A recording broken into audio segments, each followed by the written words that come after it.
Welcome to the Reticle Up podcast, where I, Three-Gun Kenzie, will be interviewing competitive shooters, hunters, fishermen, archers, entrepreneurs, and outdoorsmen.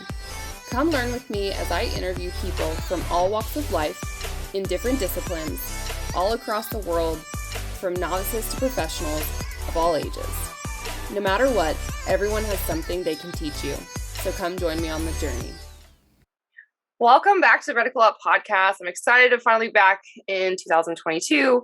I'm actually here for my first guest, Dexter Bradley. He's a member of the Army Marksmanship Unit action shooting team, and I'm excited to have you on the podcast. It's been a minute. Yeah, I appreciate you having me on. I feel like I haven't seen you since Nationals, I guess, in October. Yeah. Time flies. It does. Cool. So I want to take it all the way back, like way before your AMU or in the military. So like, where are you from? And like, how'd you get into this gun industry? It's not really that long of a story. I got into it when I was pretty young. Basically my dad was the root of all of it. He showed me a video on YouTube and was like, hey, we haven't done anything for a while. Like, I used to do motocross and stuff like that. So when I stopped doing that, it was about 3 or 4 years and I wasn't doing anything. So my dad showed me a video of USPSA on YouTube. And at that point I was like, oh, that's super cool. I want to like go check that out and see what it is. And he was like, oh, we do this out here at our local club every month. I was like, yeah, let's go see it. So he takes me out, and the thing that hooked me was the first time I saw somebody shoot a plate rack, like really fast in the middle of a stage. I thought that was the coolest thing. I started when I was 12 years old. My first area match was in 2009. Whew, that's not fair. You had quite the leg up on competition, it sounds like. I've been in it a while, yeah. So where did you grow up? Where was this? This was Southeast Washington. So Kennewick, Washington is about 2 hours south of Spokane. Okay. Did your dad have any clue like what would happen like and transpire after he took you there? I don't know what his like end game was with that, but I mean, if it wasn't for him, I wouldn't be here. So That's true. That's cool. I'm jealous. So like when you were planning your life out, did you always plan to go into the military, or what was your like life goals at that point? Early on, I wasn't planning on joining the military. I was planning on going to college, getting a degree. I originally wanted to get some kind of engineering degree, and things morphed from there. It's like everybody else. Nobody really knows what they want to do. And then once I found out about the AMU, I was like, oh, I want to do that. So I did everything I could to get here, and here I am. How does one even end up in the AMU? Like any Joe Schmo out there, like how does that even happen? It's a long and drawn out process. It took me 10 years for them to even consider me.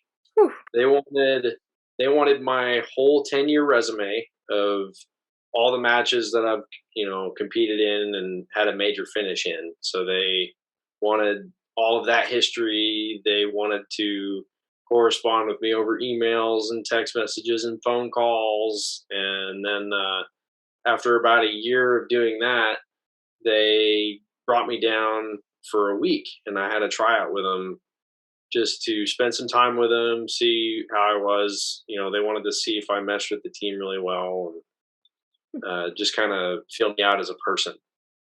And after that, 3 weeks later, once I got home, 3 weeks later, they were like, yeah, you're hired. Huh. So they sent me a letter of acceptance and orders to take to a recruiting office. Wow. So are there like spots available that they fill? And if they're full, there's like no way for someone to get on the team? Like, how does that work? I mean, pretty much. So there is a certain number of people that we can have on the team. And once that quota is filled, we can't really have any more than that. Gotcha. Gotcha. Now, for those listening that maybe have no clue what the AMU is, do you want to explain like how it started, why it started, what you guys do? So the AMU was started in 1956, and basically our goal was to bring ourselves onto the world stage at an Olympic level. So that's why we have the AMU shotgun team. They go to the Olympics, every time, and they usually end up getting a gold medal Cool. when they show up at the Olympics. But the main reason that the AMU was founded or created was to basically directly compete with the Russians, because the Russians had a competitive team that was on the world stage, and we didn't want that. We didn't want them winning, so we created our own team, and here we are. Our mission statement basically is to win. Mm-hmm. So when you're looking at like new guys, okay, so like if someone's planning to go in AMU, maybe they're 10 years old, 15 years old, dreaming of this, pretty much they have to be competing at elite level. Like they have to start early. They don't necessarily have to start early, but they have to be to a point to where they're good enough to where we can actually get them to where they need to be, to where they can start winning. So like, let's say there's somebody that's in their, mid-teens, 16, 17, and they're starting to make a name for themselves. Well, we know who you are at that point. So all those junior shooters that are actually, winning national titles as a junior, we already know who they are, and we're actually paying attention to them. And it's more of like a small selection pool. I mean, the competitive shooting scene is not that very big. No, the action shooting team only has 4 USPSA shooters. Gotcha. That's all we have for USPSA, and then we only have 4 3-gun shooters, and we just picked up a 3rd PRS shooter. So within the action shooting team, we actually have 3 different disciplines in the action shooting team. That's pretty cool. Is shotgun not part of that? I thought y'all do like air rifles, shotgun, like all sorts of stuff. So the AMU encompasses the shotgun team, the international rifle team, which is the air rifle team. We have the service rifle team and the service pistol team. And then we also have our instructor training group, where their sole mission is to train the warfighter. Gotcha. So they spend time with us on the competitive side, and they'll learn from us and then take what they gain from us and teach it to the warfighter. So that kind of like answers the question that somebody have, where it's like, does competitive shooting really help somebody out in real life? It does. I feel like it does, just because it increases your reaction time to everything. It helps you see faster. You can react to everything a little bit quicker, and it, having the manipulation skills to just manipulate the weapon efficiently in times of stress. Mm-hmm. Yep. Interesting. How long have you been with AMU? I actually don't even know the answer to that. I've been with the AMU for 3 years now. Okay. Do you have like an expiration date, or is there a length of time that you're allowed to be on the team? As long as you meet your gates. So there's performance gates that are that kind of create a standard. And if you continue to meet those performance gates, you could stay indefinitely if you keep going. That's pretty cool. Okay. There's a few people that have done a full 20-year career at the AMU. Who are those people? And I'm sure I already know the names, but I'm curious. Well, one of them that just recently retired was our last team chief, but he was originally on the shotgun team and has Olympic gold medals as a shotgun shooter. So cool. I love shotgun. I think everybody should just go shoot shotgun competitions. Shotgun's a completely different game. I've tried it. I've dabbled in it. It's very different. Yeah. So, okay, what shooting disciplines have you competed in then? Are you just strictly USPSA, open, pistol, or have you done 3-gun or other matches? With the unit, I've done 1 3-gun match, and it ended up being 2019 3-gun nationals as my basically debut 3-gun, and they put me in my polar opposite division. I went from open to limited.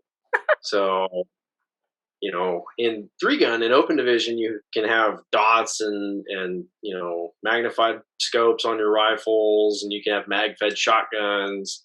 So they were like, no, we're going to put you on iron sight guns and tube-fed shotguns, and then a rifle that only has a 1-power scope. Ooh. So nope. There was a learning curve.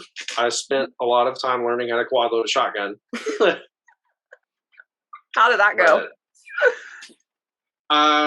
It was. I had to dedicate a day to just figuring out how to quad load. Like I went on to a bay and just took a case of shotgun shells with me and just worked on shooting 4, loading 8, shooting 4, loading 8 until my hands hurt. That's not very long. Now, are you're strong hand loader? Yeah, so I'll put the shotgun up on my shoulder and load with my strong hand. Yeah, I took a class with Joel, and I was always weak hand loading, and then he's like, "Try this," and my life became 10 times easier. Yeah. Who knew? So what's been your favorite competition that you shot to date? Like over the whole time, what's your most memorable? With the unit? Yeah. I would have to say the Pro-Am or the 3-gun match. Now, was it the Pro-Am this past year or the one where it poured raining and you guys had to push a car? I don't remember pushing a car. Okay. There was like a rental car and like everybody got stuck with the mud and the rain. That was kind of fun. Oh, no. This one was in 19, I believe. Wasn't last. Oh no, it was in 2020, and it was down at Manny Bragg's range in Daytona Beach. Oh, okay. I'm thinking of different Pro-Am. I'm dumb, because I'm in a different world than you. Okay. The pistol Pro-Am. Yep. See, I got lost in tracks there. That's pretty neat. So for Pro-Am, like I've never shot pistol ones. So do you actually get to coach and mentor amateurs, or how does that work? No, it's more based on like the pros go against the pros and the amateurs go against the amateurs. It just puts you into a bracket. It is really fun to be able to shoot that match because it's sub minor. Like you can run sub minor ammo, but no matter what division you're in, you can only have 10 round mags. Haha. It's kind of like a equal playing field. Yeah, it's the great equalizer. It just makes everything even across the playing field. But I'd say the best part of it was all the steel is super close, super hosey, and the par times are pretty tight. So you have to figure out when to leave plates. Mm-hmm. Yeah. Where'd you end up? That was my first Pro-Am. I don't remember the result off the top of my head, but I didn't win. So in my eyes, if I didn't win, I lost. If you ain't first, you're last, Ricky Bobby. Exactly. If you ain't first, you're last. No, okay. I just finally shot a Manny Bragg match, and it was absolutely phenomenal. Like the stages were super fun, super complex. It was not an easy match. So like, can you explain like your favorite types of stages that you're shooting? In what match? Just in that one. We could talk about that one. In that match, they had one there that kind of stuck out to me that was pretty fun. And you basically went through he had a big like overhead cover. It was kind of like a shoot house, but it just had walls and windows everywhere. And then the inside of it was just empty. So it didn't have interior walls. It just had four exterior walls, and you just ran around inside of it in the fault lines and just shot through little gaps in the siding. It was really fun. That's not an RO nightmare at all. No, it was completely safe. That is awesome. No, okay. Then outside of that match, I guess, my question would be like, what are your favorite like stages? And then what's your weakness? I'm kind of curious. Well, I mean, come on. Weaknesses are something that you kind of got to hold close to the chest, right? I don't know. I mean, favorite stages. I've shot a few like really fun stages that kind of stuck with me. I haven't seen them ever since. I mean, because you only see the one stage once. You don't get a chance to shoot them again. But every once in a while, somebody will take a copy of the stage and just change like a few targets here and there and set it up again.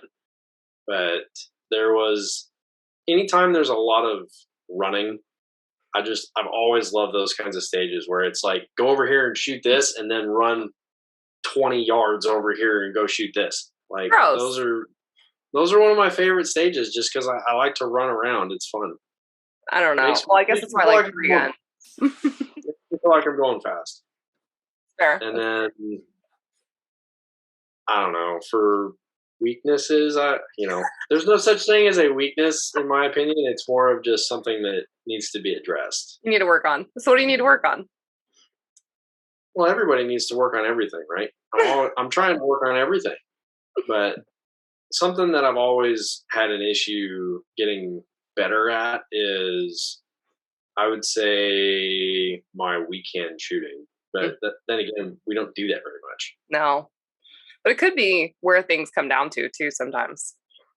Yeah, so if there's a stage that requires weekend shooting in a match, and I know that ahead of time, I'm going to spend some time training that to make sure that when it's time to perform that particular stage, I'll be able to do it efficiently. Yeah. Okay, then I got to know, what's a day in the life of Dexter look like? Like just a normal weekday? Yeah, weekday. What's the training? What's it like? Like, I want to know, what do you do during the week? Well, I mean, a good training week where I'm not stuck training other people, because we will actually get requests to train groups outside of like actually going and training people. They will actually show up to our range and we'll train them at our home range. But a normal work day, I show up at about 8:30 and we'll do like our little clerical work in the morning, like check emails and do any like mandatory training that we need to do. And at that point, if all that's done, we'll call the range hot and go out to the range and start training. What are that? What is it? Yeah. What does that look like? After, like, when we get out to the range, we'll usually call the range in at 9. It'll call in hot. So being on a military installation, we can't just put the flag up and just go to shooting, right? We can't just be like, oh, I'm going to open the gate and just shoot. You can't just go out there by yourself. You actually have to have what's called an OIC and an RSO. So you have to have a range safety officer and an officer in command or in control that runs the show. So you have to have a minimum of 2 people just to open the range. Gotcha. And they have to be a certain rank. So, like, I can't just go be the OIC. I have to have somebody that's like a sergeant first class or a staff sergeant to be the OIC. Okay. And then an RSO, the safety officer, has to be at least a sergeant, so an E5. But anyway, once the range is open and we go out to one of the bays and we'll set up a drill or two, or we'll set up a whole stage and we'll shoot the stage a couple times, and then we'll break it down into sections and shoot individual pieces of that stage in different variations to focus on specific skill sets. Mm-hmm. And then we'll do that till about lunch, break for hour and a half for lunch, and then sometimes we'll shoot till 2, sometimes we'll shoot till 5.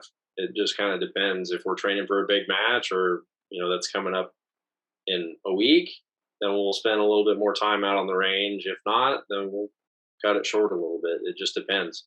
Every day is a little bit different. I've seen some of y'all's boards in there too. Like, you guys keep each other competitive with timing and yeah. So we do have a drill board in there that's just kind of like a list of basic challenges for the whole team. And basically you get 3 chances per drill per day. So, and you have to have a witness. You can't just go out there and say, oh, I'm going to do the drill. So we have a drill on our board that's called the drill. It's 2 plate racks at like, the center of the plate rack is 10 yards apart. So the center of the left one and the center of the right one are 10 yards apart. and then we have a box centered on each plate rack at 15 yards, and it's a 10-yard run between them. So the drill is what we call it. You start in a box on the buzzer, you draw, you shoot one round. Whether you hit or miss, you have to move to the other box.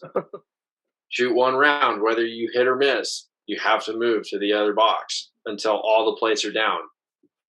And then if one plate is left on one rack and there's no plates left on the other rack, and so like if I had one plate left on the left rack and nothing left on the right, if I shoot that one on the left rack and miss, I have to run over and touch the box and come back.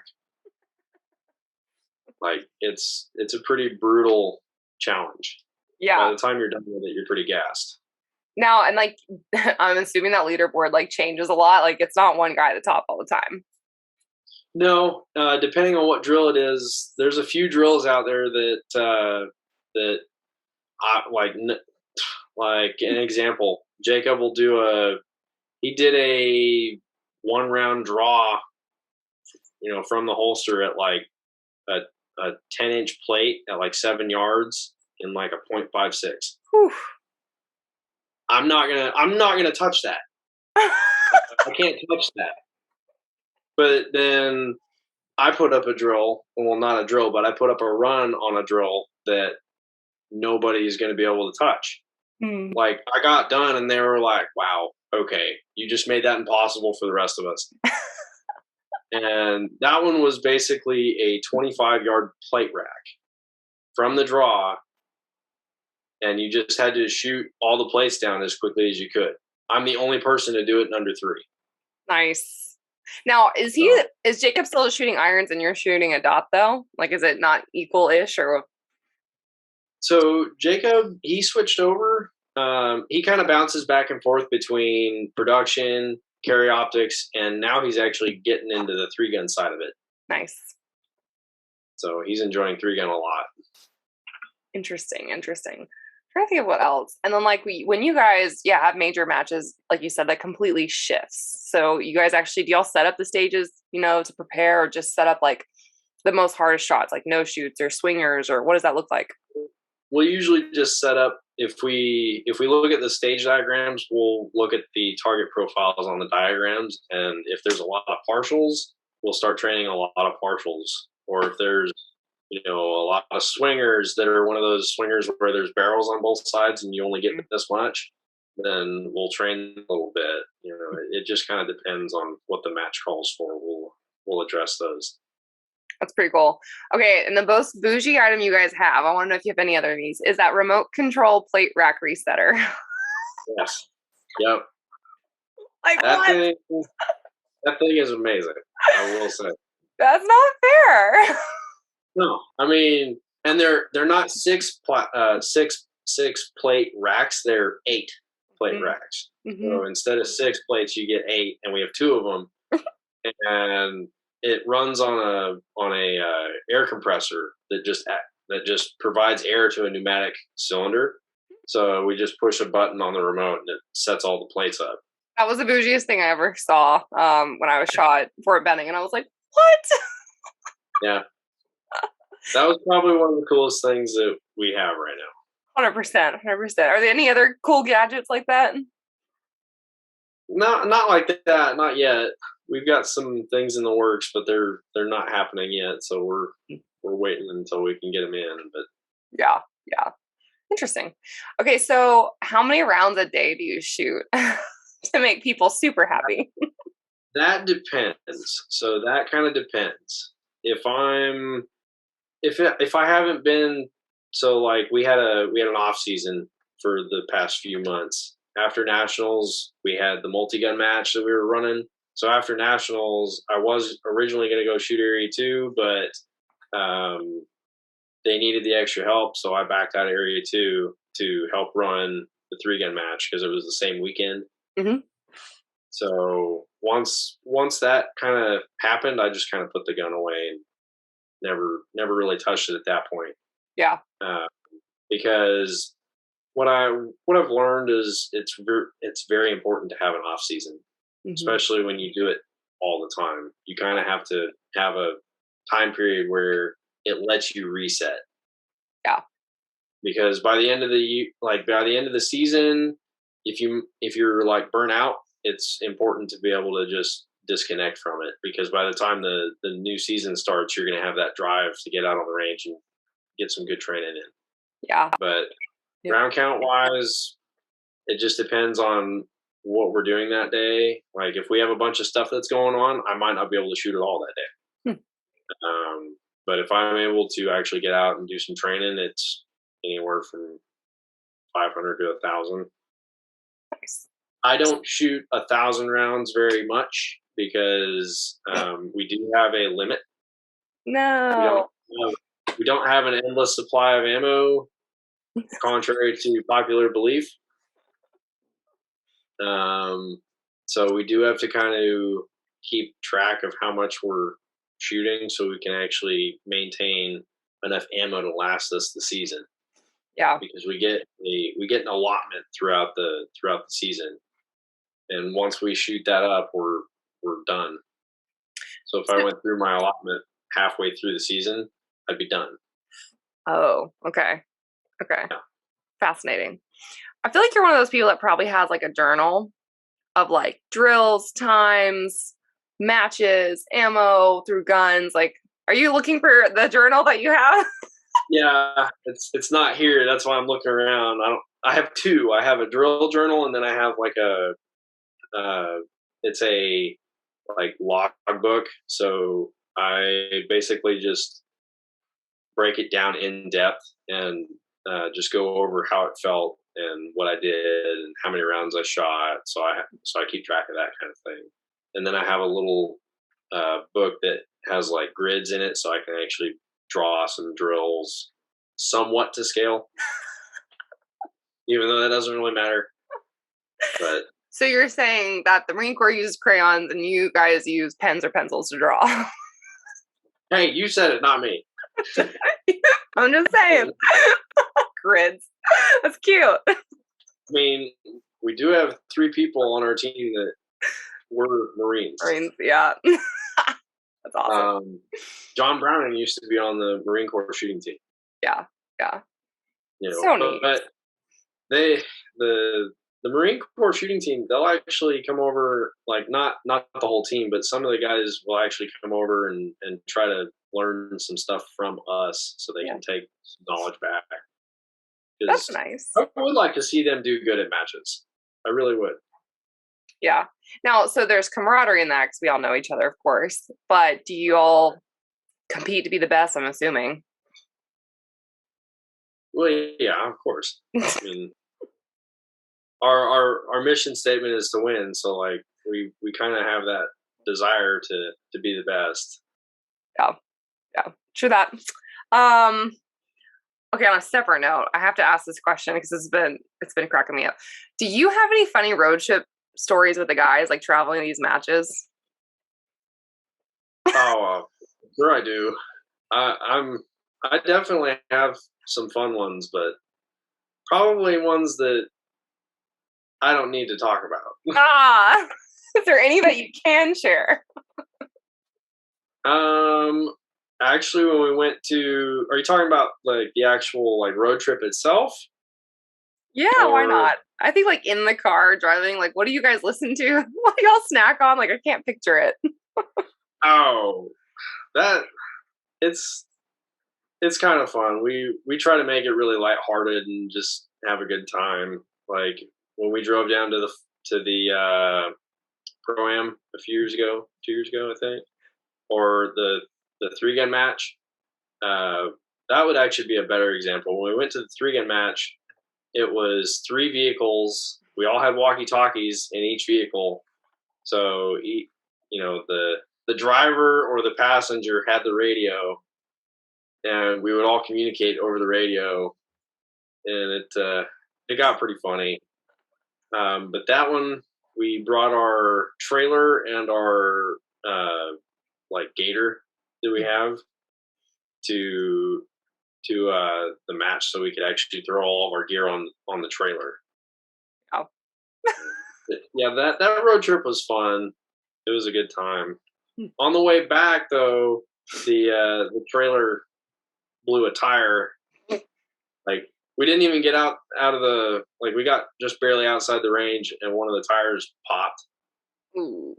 On the last day. So I wasn't there for that because it was 3 different vehicles again. So it was 2 guys that were pulling the trailer, and their drive went from like 7 hours to like 12 hours. That sucks. At least it was after and not like going to, I feel like, though.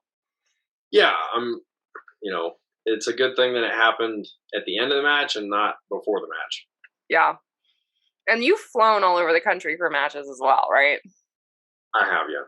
Yeah. Do you like driving or flying? Are you a road trip person? Flying's better. Interesting. Flying's better. I hate flying. I don't like flying so much anymore. I mean, with all the mandates, it kind of makes it a little harder. Or not harder, but like less enjoyable. Yeah. Because, contrary to popular belief, wearing a mask on your face all day, that's not good for you. No. It actually is more harm than good. But I have more fun questions I've come up with, by the way. Okay, let's hear them. Okay. Out of everyone, not just pistol team. So on the AMU, who listens to the worst music? Oh.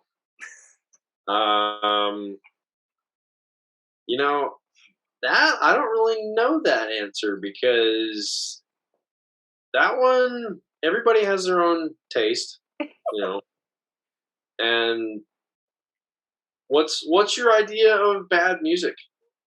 Taylor Swift. Okay. Taylor Swift. I'm sure there's a few people out there that listen to Taylor Swift, but no, I don't know who they are. Mm-hmm. Okay, how about who eats like the worst food? Like, is not a healthy eater. I mean, on some days that's me. Really? Yeah, on some days that's me. I'll show up with like a freaking Philly cheesesteak and eat that for lunch.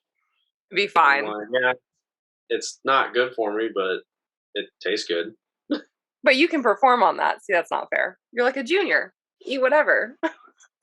Oh no, I can't eat whatever anymore. I used to be able to do that. I can't do that much anymore. Oh, what was the other one? I had it on the tip of my tongue.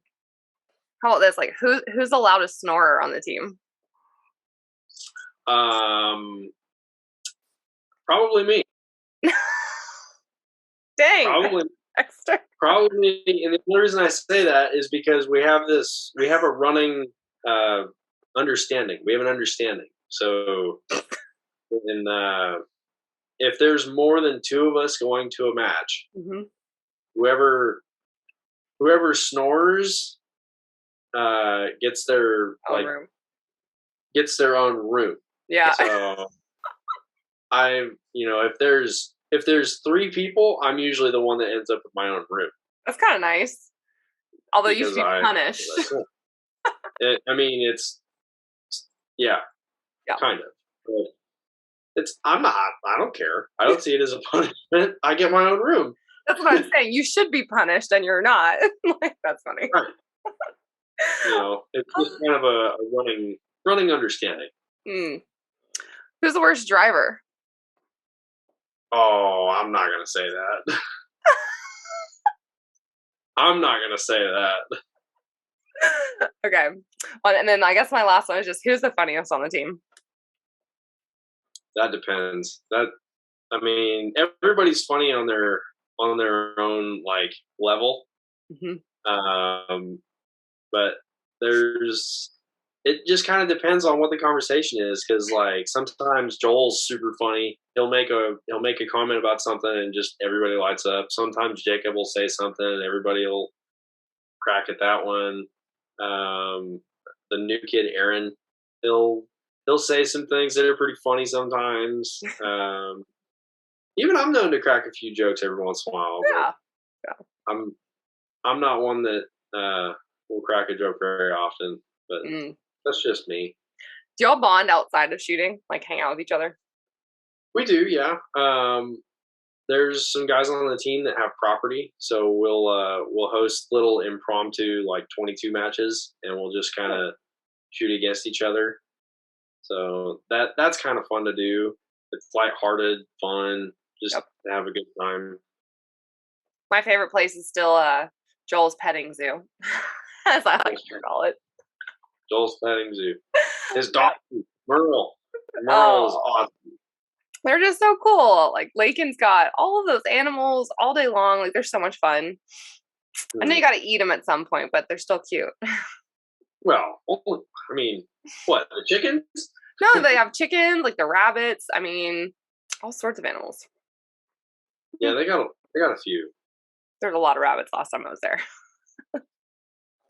When last time you were there, were they At the old they place. in a smaller house or in a bigger house? Yeah, they were at the old house. I haven't Okay, seen they were the new one yet. yeah, they moved from that one. Yeah. I was like, that's gonna be fun. How do you move a whole Noah's Ark place? Right? Yeah. Their new house is pretty nice. That's awesome. It's fun to have 22 matches at that place. Yeah, that's awesome. Okay, back to serious stuff. How often do you actually dry fire? That depends. Along with all my other answers, it all depends. If I'm in the middle of a training season, I don't dry fire that much because I'm shooting all day. Like I'll shoot 500 rounds a day, and by the time I'm done, I'm like, my hands hurt. I don't want to touch the gun no more. I'll come back and do it again tomorrow. But during the off season, I will do my best to dry fire at least 30 minutes every day.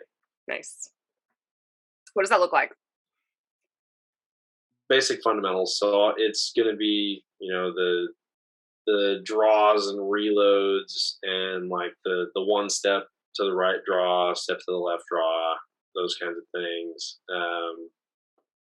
Doing like, I have an apartment that's kind of small, so I have to work with it, but I can set up like small lateral drills to work on movement and stuff like that. But very, very small and confined, but it works.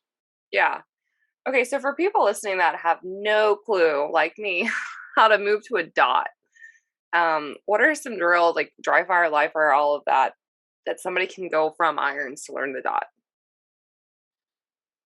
That's a good question because there's so many questions on that. We always get asked about how do you get good from going to, a front sight to rear sight to just seeing a dot. There's a lot of challenges that come with that. But something that I found was at least challenging, at least when I first started, was on the draw, you would point the gun and the dot would be there.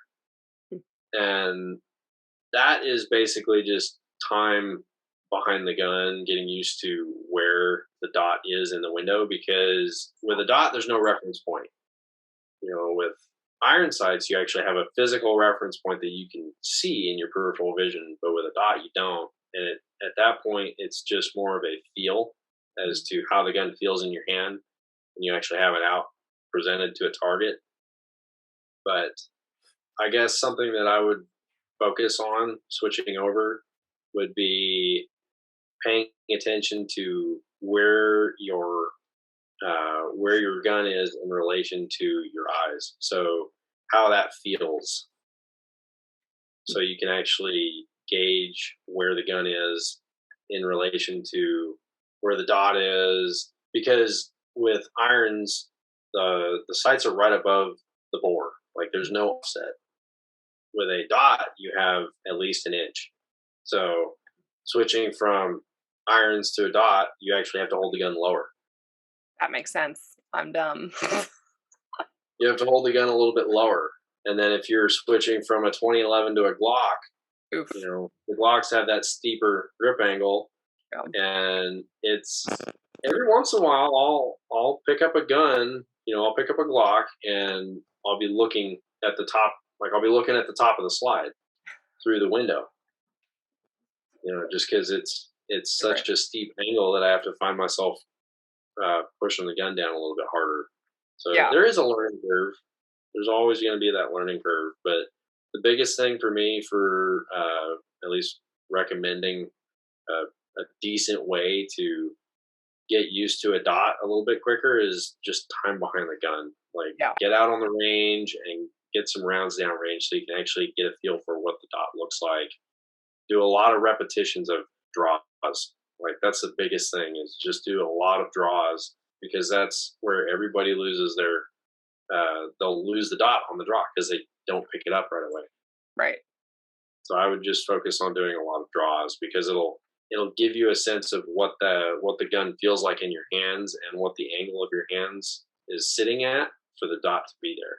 For the right presentation. Okay. Trying to think. So like when you were going into this is way back in October, but like race gun nationals and stuff, what was your expectations for that match? Like where did you think that you would actually place before the match? I was intending on top 10. Okay. And then you end up in 7th in open and 1 high military. High military, I mean that's not really anything to be bragging about in my opinion because there's like 2 people. I mean, in the grand scheme of things, there's like 5 people that shoot in the military division. So like, do I really count that? You know, wouldn't you count it if it was like, oh gosh, I was gonna say like Marine Corps or other teams or no? I mean, I'm not really looking for high military to be honest. I know. I'm looking for the overall. Yeah. But yeah, I mean, high military is cool, but I still haven't got the trophy for it. Really? Yeah, they said they would mail one that had like my name engraved on it. I never got it. You don't care. You don't care. You don't need it. I haven't really tried to get it. Yeah. So were you let down by those results or were you pretty excited about 7th? I was pretty excited by it because that's the best I've ever done at nationals. Okay. I mean, that's not saying much to me because, you know, I've been doing this for so long. I feel like I should be able to do that on the regular, but sure. Awesome. So yeah, I'm overall pretty happy with nationals. Having the chance to shoot with the super squad made it a lot easier because now you can actually gauge your performance. Yeah. Like on the spot, you can see what other people are doing, and you are able to like judge what your performance needs to be before you actually step up to the line. You have a pretty good idea of what it needs to be at.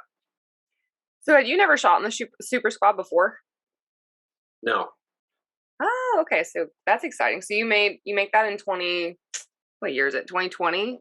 Or do they even have an? I don't even know. But basically, you make it the year before by placing top 16, right? Make it the year before. So top 16 isn't a thing anymore. It used to be because they used to have 2 super squads. See, I've been doing this for long enough to know that they used to have 2 open squads. Because there was so many, they would do the top 16.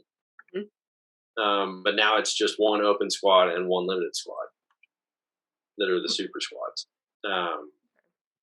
But now it's just the top 10 that get to shoot on the super squad. Wow, that's low. That's limited. It's tight. Yeah. It's very tight. But you're set up for this year, so that's good. So you're still there.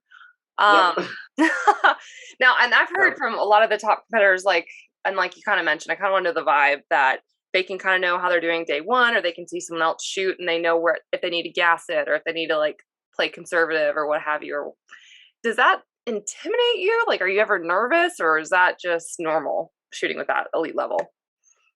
So first stage of day one, I was bouncing off the walls. I had all this like pent up energy and nerves. I was very nervous on stage one because of my last name, B-R-A, Bradley. Yeah. I'm the first person to go. I'm the first person on every single stage. Like first stage of every match, I'm always the first person. Yeah. So I've learned to, deal with that. Yeah. Because I used that stigmatism of like, oh, first stage jitters, you tend to accept a not like not acceptable run. Like Right. you tend to allow yourself to have a little bit more deviation from your standard on your first stage if you're the first person. Yeah. You will tend to let your results have a little bit more fudge room. Yeah. So I want to change this. I want to be where the start of the match, ROs like flip a coin, like seriously, flip a coin, and then that'll tell you whether they start from alphabetical, descending, or ascending. Because I mean, I'm typically towards the top two as Fitzpatrick, so I just want to see once. It's never, ever, ever alphabetical by last name reversed. I've never seen it by last name reversed. I've seen it random. Yeah, like random, but it's not as easy to keep up tablet. But I have done the reverse thing on a couple people because I'm like, no, it's it's always the same. Yeah. I'm gonna change my last name in practice score. No, I'm just kidding. To like Zebra. Oh man. Okay. So I want to go back to nationals though. Like for you, like how did day one go for you? And what zone did you shoot? Do you remember? I was zone 1. Okay. So our first stage was all the way. So if you drove in to the like main range, you had the vendor tents and all that. It was all the way to the left of that. Yeah. Like as you're looking at the vendor tents. So stage 1 was the stage with that like that 35-yard activator for the swinger. Yeah. Yep. That stage was a challenge to start on, but it went pretty well for me. I was pretty happy with it. Good. At least, I mean, I'm not pointing fingers or anything like that, but I've been chasing after somebody for a while, and he's been beating everybody. So this is okay. You don't have to say. You're gonna drop 0 names for me. I get that. he knows who he is. Yeah. Yeah. So what wins did you take away from day one, and like what maybe mistakes or like improvements could you have made on that first day?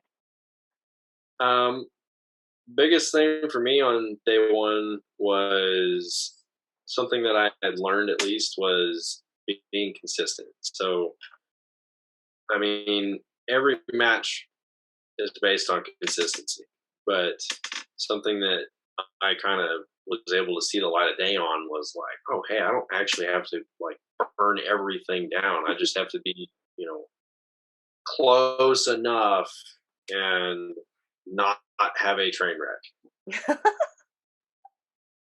Fair. So are you looking at like tablets and time and like every single time someone shoots, are you trying to like compare or stress yourself out or just kind of still do you? No.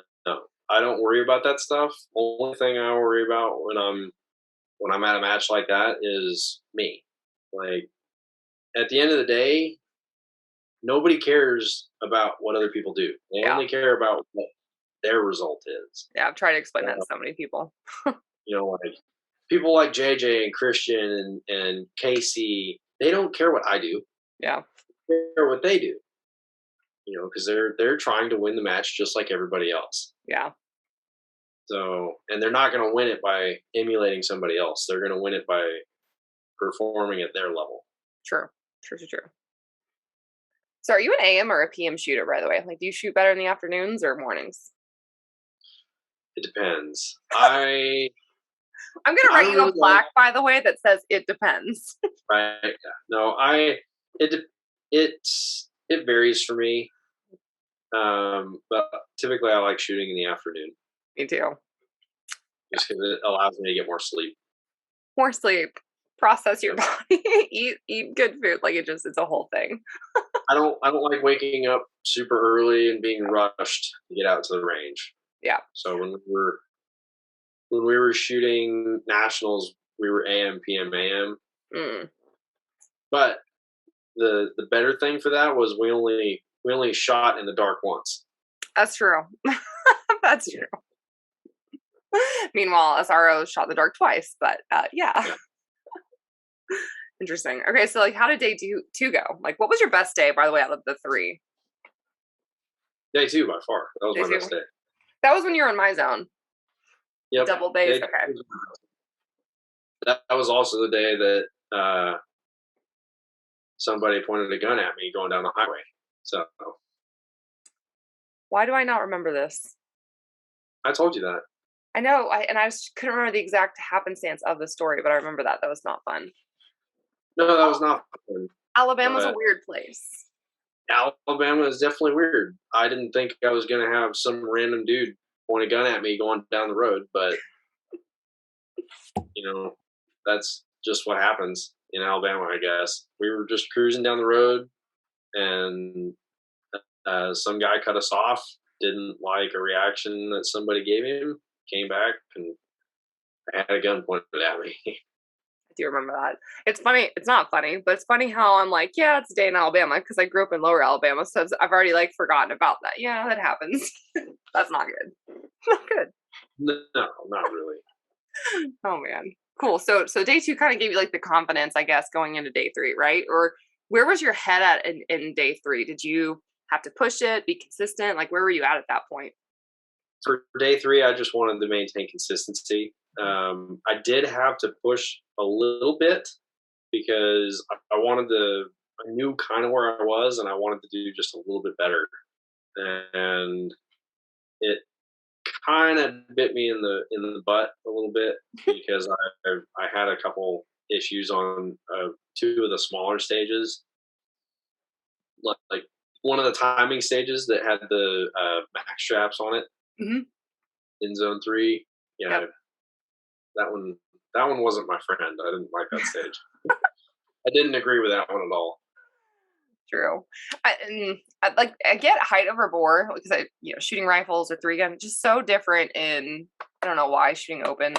I don't shoot open, but I had to borrow an open minor gun for that match after burning 2 other firearms. So, yeah, that was fun. I was there for fun at that point. So what was your mindset going into that final day then? My biggest thing was just to maintain consistency for day 3 because I knew that I was in the grasp of top 10, and I was like, okay, I just need to maintain that. I'm not trying to burn it down, and I'm also not trying to crash and burn. Yeah. So I was really just trying to maintain a consistency. And then you surprised yourself with top 10. Yeah, that was the goal, and I set out to achieve it, and I'm glad I did. Heck yeah, super squad. Now it showed me that it was possible. I was like, holy cow, this is actually possible. I can do this. So what are you going to put on for yourself for this coming nationals? Top 5? Top 5, yeah. Yeah. So it's just going to get smaller and smaller and smaller. Yep. It's just going to shrink in increments. Nice. I can just go in and be like, oh yeah, I'm going to win next year. Right. You have to. I mean, I know that you want to win. Everybody wants to win, but it's really everybody wants training. To win, but realistically, you have to have a little bit of a grace. A little bit of a fudge room, I guess. Yeah. Keep in mind, I am going against Christian Saylor and JJ Racaza and Casey Xavier. I'm going against the best in the world, so it's a tight field. Yep. And everyone struggled. Everyone struggled. Everyone had misses. It was not a easy match. No, it wasn't easy. I mean, it wasn't as hard as I thought it was going to be. Maybe that's just my opinion of it. I feel like I've shot nationals that were more challenging than that, but it was definitely not a walk in the park. It was definitely a challenge. Yeah, yeah. Okay, so mental game. And a lot of people don't practice their mental game or prepare their mental game. How do you do that? Mental game is something that I've had to work on for a very long time. And it came and went for really, throughout my, 15 years, I've been struggling with it. And then when I came to the unit, I had to learn how to take something that was a hobby. Mentally, it was a hobby and it was fun. I had to learn how to cross the bridge of fun hobby to serious job. Yeah. I had to figure out how to bridge that gap and then be able to disconnect instead of seeing, having that stress of, oh, this is a job, my career's on the line if I don't meet the gates kind of thing. Mm-hmm. Because that is actually what it is hinges on your performance. So depending on how good you do, you're either here or you're not. Hmm. So there is a lot of stress involved, but I I had to learn how to cope with it and basically disconnect from that. So how did you learn Yeah. that? Like just practice, books, videos, like Shooting matches, because those first couple of years, everybody saw it. It was a struggle for me for the first couple of years. I was fighting an internal battle, just because I was struggling with trying to bridge the gap from seeing it as a hobby versus a career. yeah. Did you always compete against yourself though, or early on were you trying to compete against, other people? Like, did you ever do Like when that I started, comparison game, if that makes sense, where it's like you're watching someone shoot and you're like, oh, I'm gonna just try and do as fast as that, rather than just playing at your level. Does that make sense? yeah, that makes sense. I mean, I have tried to race somebody. I've tried to race people before, and it doesn't work out. Yeah. Yeah. Anytime I try to race somebody, it doesn't work out. But that's part of the mental game too. It's like you can't compare yourself to someone that's put in more years, more Yeah, time, more effort. And a lot of people it do that. is. It is a huge portion of it is the mental game, because you can't compare yourself to somebody that has 30 years of experience. Hmm. Somebody like JJ or Max that have been doing this for 20 plus years.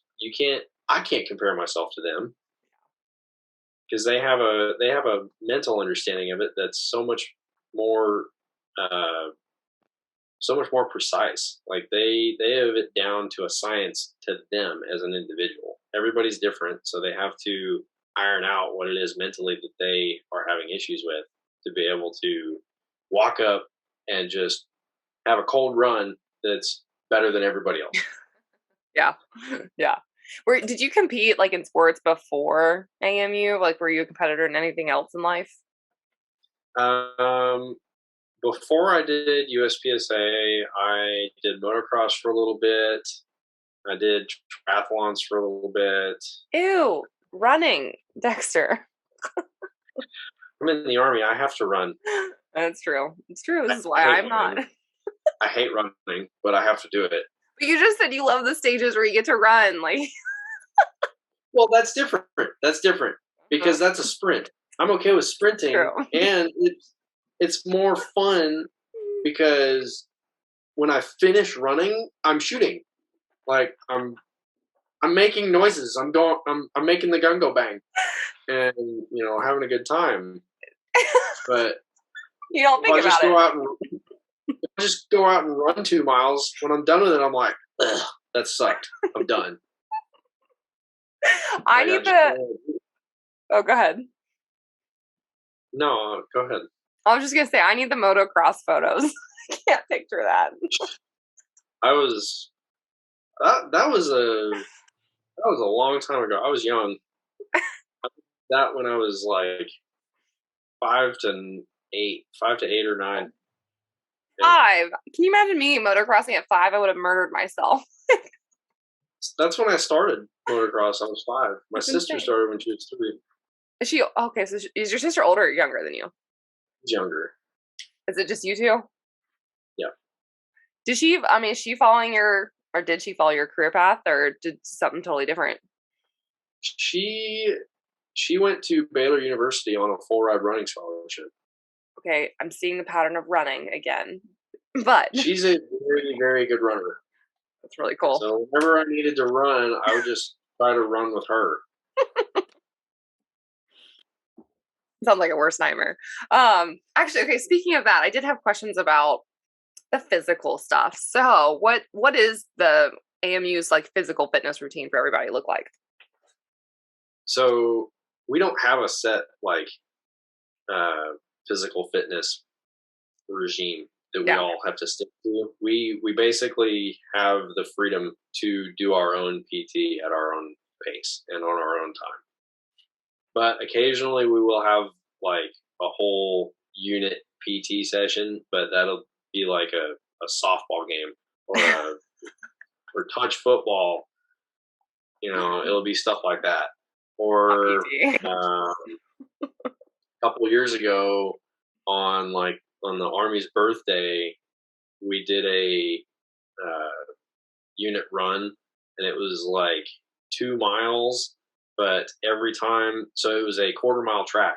Every time we passed a table, this table had glazed donuts on it.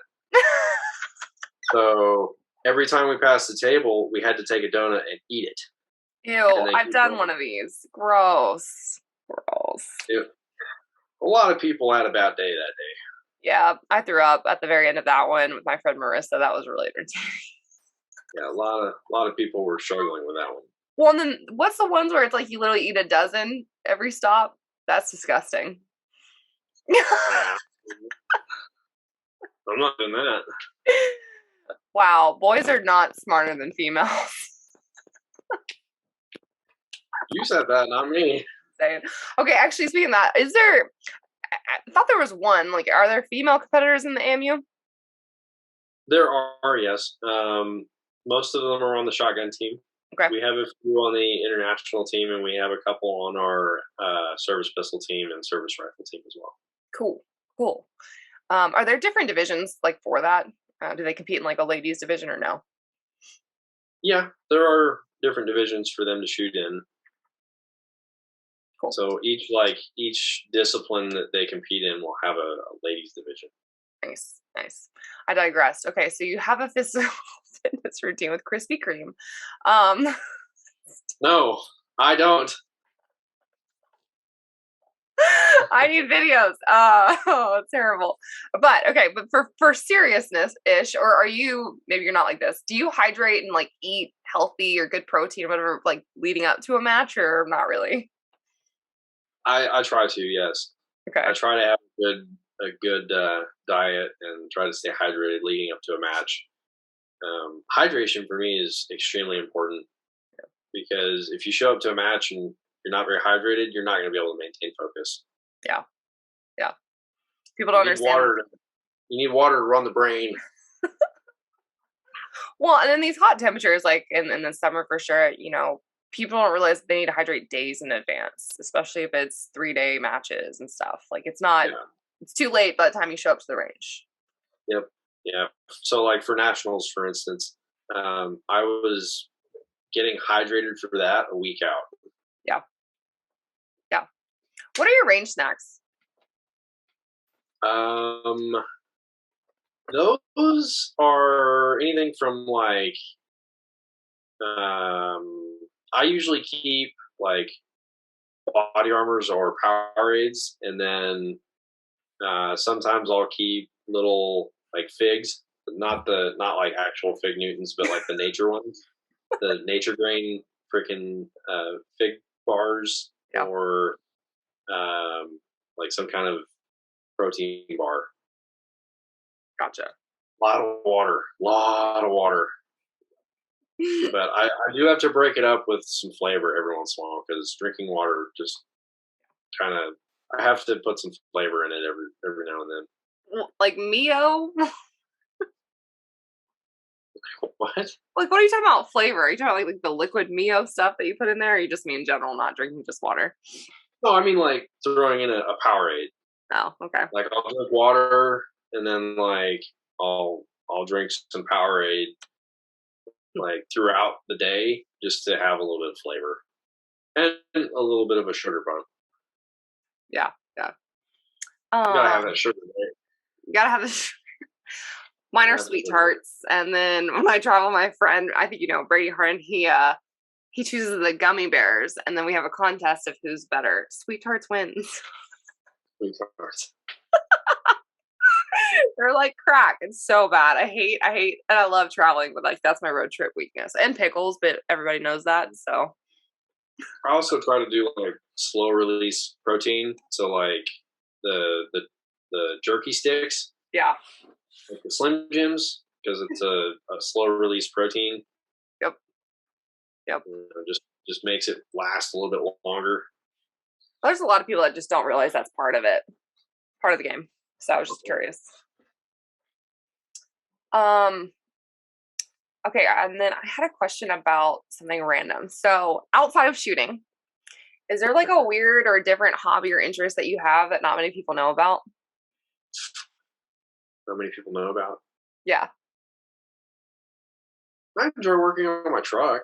I mean, Do you have a Ford? I have an older Chevy. Okay. Older Chevy. Ford. At least with Ford, they circled the problem. It's like, okay, I had an old Chevy Silverado. My dad had an old one when I was going to high school, so that's what I grew up with is Chevys. Just curious. I grew up with Chevys too. My dad had two 1969 Camaros at the same time, and then he also had a 72 Chevelle. Nice. So I grew up wrenching on classic cars. Yeah. You know, So you're a car guy. I like cars, yes. What's your dream car? Actually, there is a company out of my hometown called Shelby Supercar. No, they're not in relation to the Jared, or not Jared, but Carol Shelby. They're not related to that.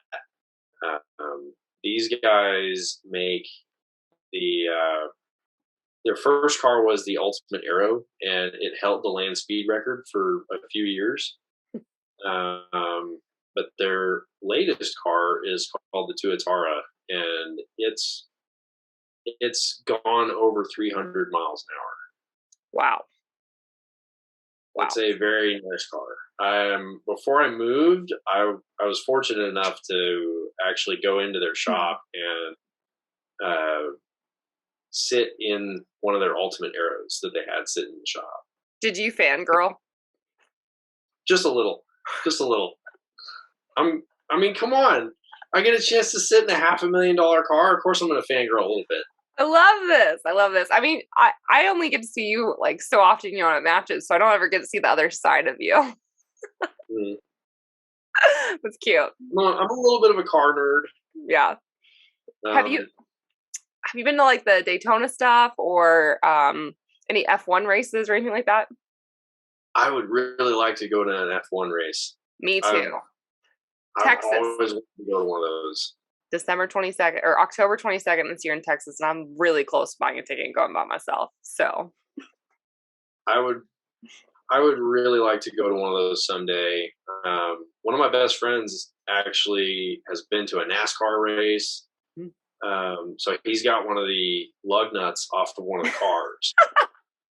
So he had a pit pass and everything, and when he went to one of the pits, they gave him one of the lug nuts after they did a tire change. Really? That's kind of cool. So one of the lug nuts that ended up getting thrown off the car. So on the pit lane, they would pick those up, and he got one of them. So that was pretty cool. It's like hockey pucks at a hockey game.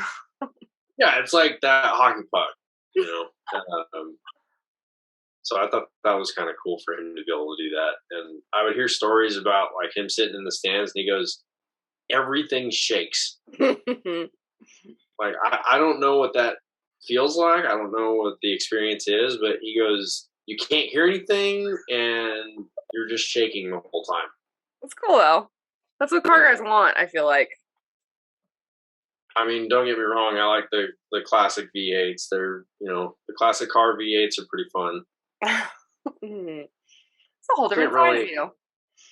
Can't really go wrong with a V8, but then again, I do like some of the like the Nissan GTRs. Those are pretty cool. Fascinating. That's like the poor man's supercar. Have you raced or drag raced or done anything like that? No, I haven't had a chance to do anything like that yet. Officially. Yet. Okay. I've always been fascinated with the top fuel drag cars. Those super long and skinny ones that have the little donut tires on the front, have the motors that only last one run, and they have to rebuild it, and they're going over 300 miles an hour. It's wild. They're doing a quarter mile in just over 4 seconds. Yeah, I kind of geek out over that.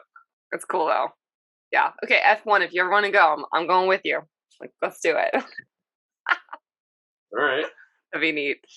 Okay, final couple questions here, I guess. So for 2022 this year, your goals top 5 for nationals. Do you have any other goals throughout the year? Area matches, sectionals, anything like that you're working towards? I do. I would like to win a couple area matches. I did get the opportunity to get into the Dragons Cup match, so I'm looking forward to shooting that one. I keep hearing a lot of hype about that match, so I'm pretty excited about that one.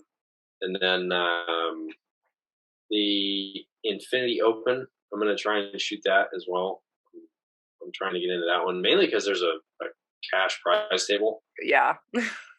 So, I mean, when somebody says that there's, the winner gets a few $1,000s, I'm going to be like, hey, that doesn't sound so bad.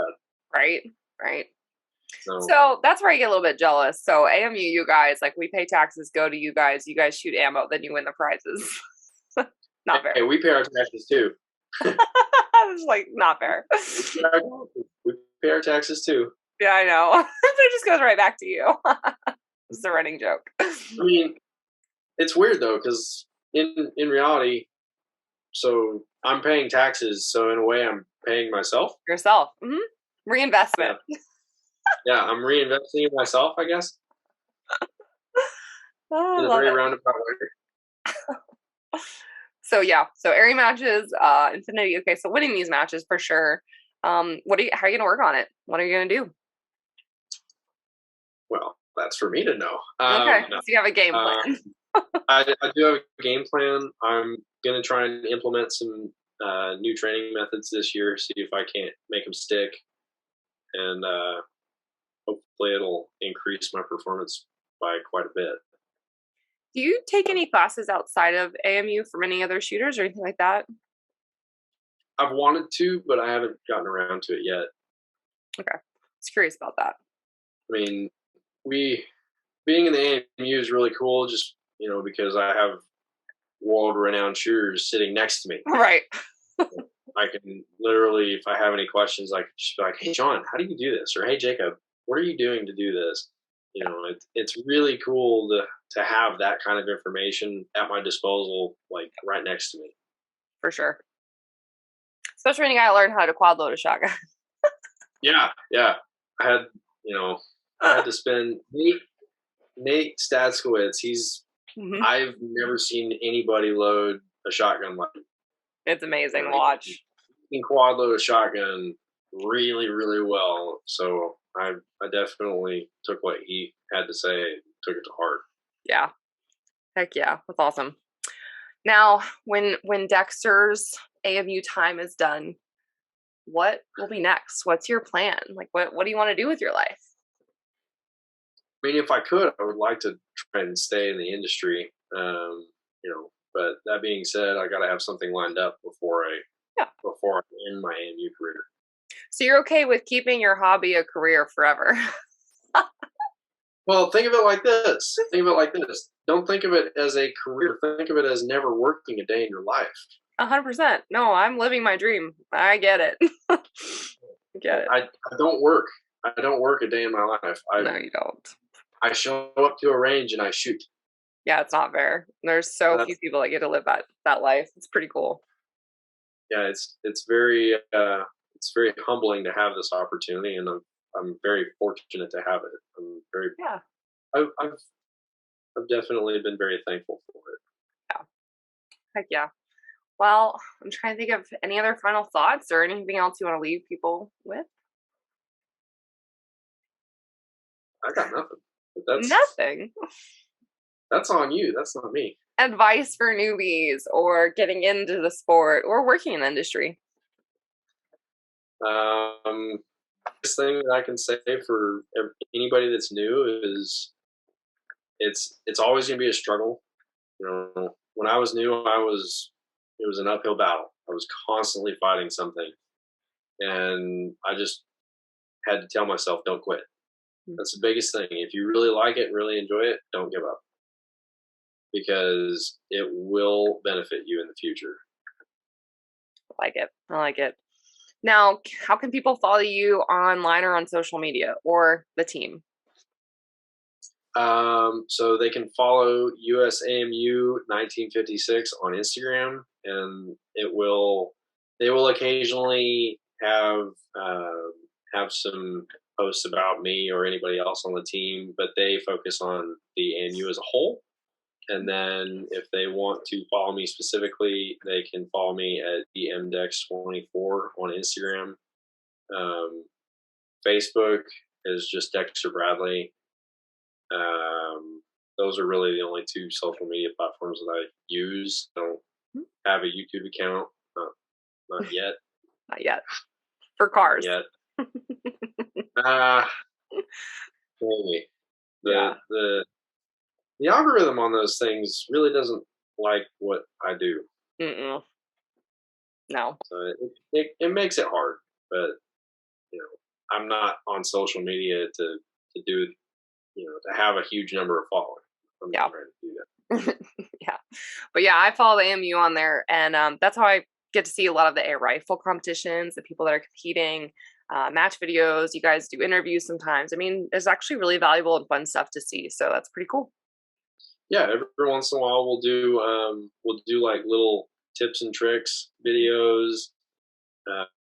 We had one a while ago that was actually really fun to be a part of. One of our PRS shooters did a very challenging shot. He was shooting a mini popper at, I don't know, like 50 yards with a bolt gun, and so he would hit the mini popper and it would activate a toaster and throw a clay. So he would have to hit the popper, rack the bolt, and then hit the clay with the bolt gun. Good Lord. That one was a challenge, but that one was actually one of the cooler ones that he got to do. That's neat. Actually, have you shot PRS or long range? I've shot long range, but not being not official. I haven't done any official long range shooting. I would like to shoot PRS at some point. Yeah. I think it would be really fun, and it would also just help me become more rounded, more diverse. Yep. No, totally. I'm dabbling in the NRL 22 world, and now I'll end up in PRS at some point. Yeah. I'm in the process of going to getting all the prerequisites to go to sniper school. Cool. So that'll be fun. So that's what's next for Dexter. Well, I mean, there's Army schools that I'm going to try to go to just kind of help my Army career along a little bit. Like, there's sniper school, airborne, air assault, schools like Pathfinder. There's leadership schools that you can go to. So Pathfinder is the land nav school. Okay. That's pretty cool. I need that. I have no clue about that. Yeah. It's a very tough course, though. Like, I've heard stories of people with master's degrees that can't pass it. Fun. Good luck. It's a very tough school. Yeah. Then you have airborne, which you're tied to a drag line, and you jump out of an aircraft on a static line. So when you jump out, the rope will actually pull your chute when you get far enough away from the plane. Huh. Okay. And then air assault is rappelling from a helicopter. That'd be neat. You've got fun things to do. Yeah. Awesome. Well, Dexter, thanks for coming on the podcast. And when will we see you next? What's your first match? Florida Open. That'll be my first match. Like coming up. It's right around the corner. I'll also be at the Great American Outdoor Show coming up. Oh, nice. Okay, cool. Might make that, might not, but that'll be neat. I'm glad that some of the trade shows are coming back. Yeah. We didn't get to go to SHOT Show, but I get to go to Great American Outdoor Show. Yay! That's awesome. Yay. Cool. All right, guys. Thanks for listening. Tune into the next episode of the Reticle Up podcast and stay tuned. Thanks for listening to the Reticle Up podcast. Be sure to subscribe wherever you get your podcasts and on YouTube. Follow along on social media at Reticle Up or 3 Gun Kenzie.